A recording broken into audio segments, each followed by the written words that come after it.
नमस्कार। मैं विशु राय स्वागत करता हूं आप सभी का इंडिया क्राइम दस्तक के एक और न्यूज के साथ, एक बेहद ही सच्ची घटना के साथ। एक ऐसी घटना मैं आपको सुनाने जा रहा हूं, शायद बहुत से साथियों ने सुनाई भी हो, लेकिन मैं इसे अपने अंदाज में सुनाने जा रहा हूं क्योंकि हमारे जो सब्सक्राइबर हैं, जो व्यूअर हैं, जो हमें पसंद करते हैं, यह घटना मैं उनके लिए लेकर आया हूँ जो बेहद ही हैरान कर देने वाली है। आज की जो घटना मैं सुनाने जा रहा हूँ ये उत्तर प्रदेश की राजधानी लखनऊ की है।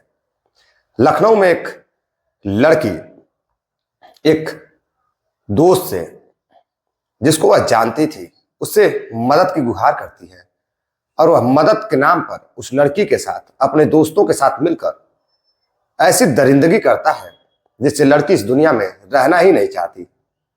लेकिन किसी तरह से उसने हिम्मत जुटाई और हिम्मत जुटाकर जो वह सच्चाई पुलिस को बताई, वाकई में उसे सुनकर बड़े बड़े लोगों के रूह कांप जाएंगे।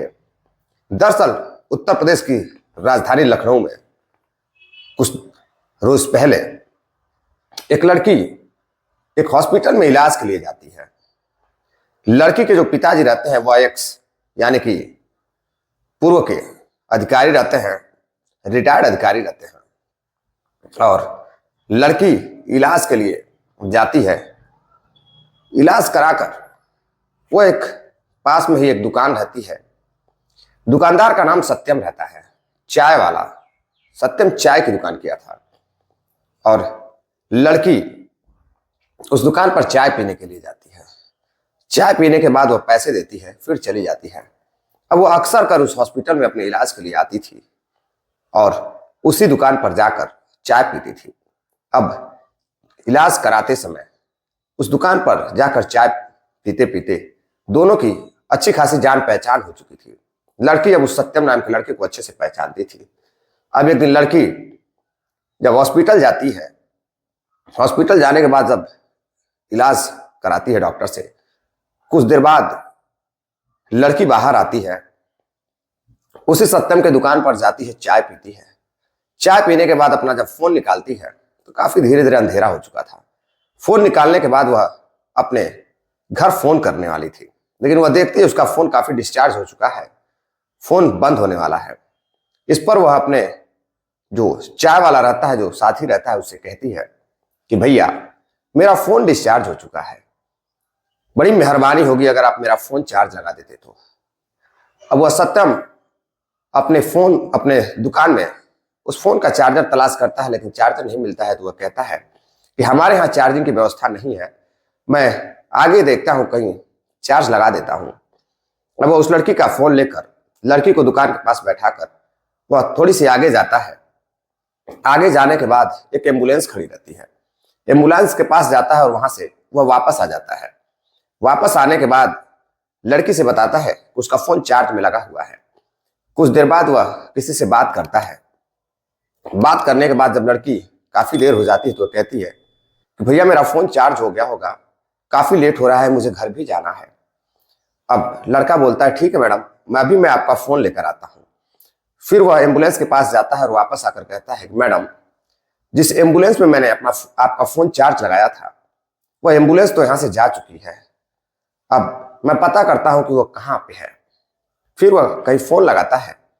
फोन लगाने के बाद अब लड़की को बताता है कि एम्बुलेंस IT चौराहे की तरफ गई है, अब हम लोगों को वहां चलना पड़ेगा। अब लड़की परेशान होती है कि आखिर वहां कैसे चला जाएगा। लड़का बोलता है मैडम आप परेशान मत होइए, मैं अभी कोई जुगाड़ करता हूं। फिर एक ई रिक्शा जा रहा होता है, वह ई रिक्शा को हाथ देता है, रोकता है और दुकान बंद कर उस लड़की को ई रिक्शा में बैठाता है, जो अधिकारी की बेटी रहती है। बैठाने के बाद उस लड़की को लेकर वहां से वह IT चौराहे की तरफ ले जाता है। IT चौराहे में पहुंचने के बाद वहां जब जाता है तो पता चलता है वहां वो एम्बुलेंस नहीं है। अब फिर लड़की परेशान होती है। फिर वो अपने एक दोस्त को फोन करता है और उस एम्बुलेंस वाले से बात करता है। एम्बुलेंस वाला बताता है कि वह आगे है। अब वो अपने दोस्त साहिल को फोन करता है। साहिल को फोन करने के बाद वह लड़का अब उसे 4 व्हीलर लेकर आने के लिए कहता है। जब वह लड़का उसका दोस्त 4 व्हीलर लेकर आता है तो उसमें 2 लोग बैठे रहते हैं। जो सत्यम होता है, सॉरी, वो आगे बैठा रहता है और जो उसका एक दोस्त रहता है वह गाड़ी चला रहा था। अब लड़की उसके पास बैठती है तो वह कुछ दूर जाने के बाद गाड़ी रोकते हैं और फिर उसका मोबाइल ला कर देते हैं। अब लड़की खुश हो जाती है, काफी विश्वास करने लगती है कि वाकई में सत्यम और सत्यम के दोस्त काफी अच्छे लड़के हैं। काफी अच्छे से दोनों में बातचीत होती है। फिर लड़के कहते हैं कि चलिए मैडम, मैं आपको घर छोड़ देता हूं, काफी रात हो चुकी है। अब लड़की इस कदर विश्वास करने लगी थी कि वह उनके साथ जाने के लिए तैयार हो जाती है। कुछ दूरी पर जाने के बाद लड़के रेस्टोरेंट से, एक कालिका रेस्टोरेंट पड़ता है आईटी चौराहे के कुछ दूर बाद, सीधे आईटी चौराहे से निषादगंज जाते हैं। वहां से वह कालिका रेस्टोरेंट से खाना पैक कराते हैं। खाना पैक कराने के बाद कुछ दूरी पर जाकर वह रुकते हैं और जाकर एक शराब की दुकान पर शराब लेते हैं, बियर लेते हैं और कहीं से गांजा भी लेते हैं। लेने के बाद वह बैठकर पीते भी हैं और पीने के बाद फिर गाड़ी में जाते हैं। गाड़ी में लड़की अकेली रहती है। अब वह लड़की को वहां से बाराबंकी की तरफ ले जाते हैं। बाराबंकी की तरफ ले जाने के बाद वह गाड़ी रोकते हैं और लड़की जब विरोध करती है तो उसको जबरदस्ती बियर और दारू पिलाते हैं, गांजा भी पिलाते हैं। पिलाने के बाद अब वह लड़की चीखने लगती है, चिल्लाने लगती है, रोने लगती है, लेकिन वहां पर आसपास कोई सुनने वाला नहीं होता है। रात काफी हो चुकी थी। अब लड़की विरोध करती है कि मुझे घर छोड़ दो, सत्यम मुझे घर छोड़ दो, तुम्हारे साथ सही नहीं होगा, तुम मेरे साथ सही काम नहीं कर रहे हो। तभी जो इसका एक दोस्त होता है वह लड़की को धमकाता है और कार असलम नाम का एक लड़का चला रहा था। सत्यम और सुहेल बैठे हुए थे। अब सत्यम उसकी वीडियो बनाने लगता है और जो सुहेल रहता है, सुहेल उसके साथ दुष्कर्म करने लगता है, उसके साथ छेड़खानी करने लगता है। अब लड़की इस पर विरोध जताती है, रोती है, चीखती है, चिल्लाती है, पैर पकड़कर हाथ जोड़कर मन्नतें करती है कि छोड़ दीजिए, आप बहुत गलत कर रहे हैं, ये सही नहीं है, आप पर मैंने इतना विश्वास किया और आप मेरे साथ विश्वासघात कर रहे हैं। अब लड़की इस कदर रोने लगती है, चीखने लगती है। एक तो मरीज लड़की जिसकी हालत कुछ ठीक नहीं थी, वो अक्सर इलाज के लिए जाया करती थी और उसके विश्वास को उन तीनों दोस्तों ने तोड़ा। अब असलम गाड़ी चला रहा था, सुहेल बैठकर उसके साथ दुष्कर्म करने लगा। जो सत्यम रहता है वह उसका वीडियो बना रहा था। लड़की जब विरोध करती है तो दोनों बोलते हैं कि तुम्हारी ये वीडियो मैं वायरल कर दूंगा और तुम्हारी बदनामी होगी, तुम किसी को मुंह दिखाने के लायक नहीं रह जाओगी। अब लड़की परेशान हो जाती, हाथ पैर जोड़ती है, वह कहती है वीडियो डिलीट कर दो, प्लीज वीडियो डिलीट कर दो, लेकिन वो नहीं सुनते हैं। अब कुछ देर पर उसके घर के पास में ले जाकर सुनसान जगह पर लड़की को वहीं गेट खोलकर बाहर फेंक देते हैं और फेंकने के बाद वहां से चले जाते हैं। और फेंकने से पहले वो कहते हैं कि अगर तुमने यह बात किसी को बताई तो तुम्हारी वीडियो सोशल मीडिया पर वायरल कर दूंगा और तुम किसी को मुंह दिखाने के लायक नहीं रहोगे। अब लड़की डर जाती है, घर जाती है रोते हुए।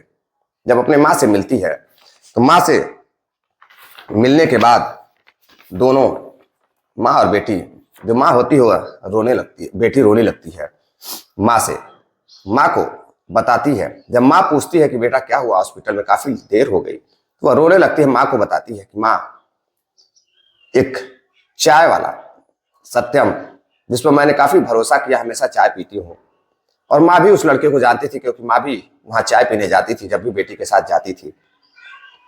अब इतने बड़े शहर में, राजधानी लखनऊ में, ऐसा हादसा होता है, किसी को उम्मीद नहीं होती है। अब माँ बेटी की बातों को सुनकर रोने लगती है। अब बेटी वहां से भागते हुए अंदर जाती है और आत्महत्या की कोशिश करती है। किसी तरह से माँ उसको बचाती है। बचाने के बाद उससे समझाने की कोशिश करती है, दिलासा दिलाती है कि मैं तुम्हारे साथ खड़ी हूं बेटा, तुम्हें डरने की जरूरत नहीं है। अब वह बेटी को तैयार करती है और कहती है कि बेटा, हम लोग लड़ेंगे और इंसाफ लेकर रहेंगे। अब बेटी को तैयार करती है, हिम्मत दिलाती है और 112 पर कॉल करती है। 112 पुलिस आती है। महिला यानी कि जो अधिकारी की बेटी रहती है, रिटायर्ड अधिकारी की, और बेटी उसको सारी बात बताते हैं। अब 112 नंबर की पुलिस किसी बड़े अधिकारी से, आईपीएस जैसे रैंक के अधिकारी से बात कराती है। बात कराने के बाद अब बात आगे बढ़ती है। धारा 167 और भी कई धाराएं लगाकर संगीन आरोप जैसे रेप जैसे एफआईआर दर्ज कर अब उनके अपराधियों की जांच में जुट जाती है। तभी कुछ पत्रकारों को पता चल जाता है, वहां पहुंचते हैं तो जो माँ होती वह रोते हुए कहती है कि मैं नहीं चाहती कि मेरी बेटी की बात समाज में आए, क्योंकि मेरी बेटी ने कई बार आत्महत्या करने की कोशिश की है। मैं किसी तरह उसको उस दिलासा देकर उसे हिम्मत दे रही हूं, उसको खड़ी कर रही हूं। कृपया कर आप लोग ऐसा काम मत करें। यह बोलते ही उसकी मां रोने लगती है। अब पुलिस तीनों अपराधियों की तलाश में लग जाती है और पहले सत्यम पकड़ा जाता है, उसके बाद वह दोनों साथी पकड़े जाते हैं और जिस कार में यह सब हुआ था वह कार भी पकड़ी जाती है। अब पकड़े जाने के बाद तीनों की पुलिस अपने तरीके से खातिरदारी करती है। खातिरदारी करने के बाद थाने ले जाती है और थाने ले जाकर उसे कोर्ट में पेश करती है। कोर्ट में पेश करने के बाद कोर्ट उसे जेल भेज देती है। अब देखना है कि आगे कोर्ट उसके साथ क्या करती है। उस बहन के साथ, उस बेटी के साथ दरिंदों ने जो हरकत की, उसकी सजा कोर्ट क्या देती है। सारे सबूत भी उनके खिलाफ पुलिस के पास हैं, गवाह भी है, सब कुछ है। और जो मां है वह फास्ट ट्रैक कोर्ट में है। और जो जिस अधिकारी से बात हुई थी, कई अधिकारी हैं जो यह बात कह रहे हैं कि जल्द से जल्द फास्ट ट्रैक कोर्ट में सजा दिलाने की पूरी कोशिश की जाएगी फास्ट ट्रैक कोर्ट के तहत, ताकि जल्द से जल्द आरोपियों को फांसी जैसी सजा हो। और ऐसे दरिंदों को फांसी जैसी ही सजा होनी चाहिए। एक बहन बेटी किसी के दरवाजे पर जाते हैं मदद के लिए और उसका वह नाजायज फायदा उठाते हैं। सावधान रहिए, जागरूक रहिए। इस कहानी, इस घटनाक्रम को सुनाने का उद्देश्य आपको सावधान करना है, जागरूक करना है। मिलता है एक और नई सच्ची घटना के साथ, तब तक के लिए इजाजत दीजिए। नमस्कार, प्रणाम, जय हिंद।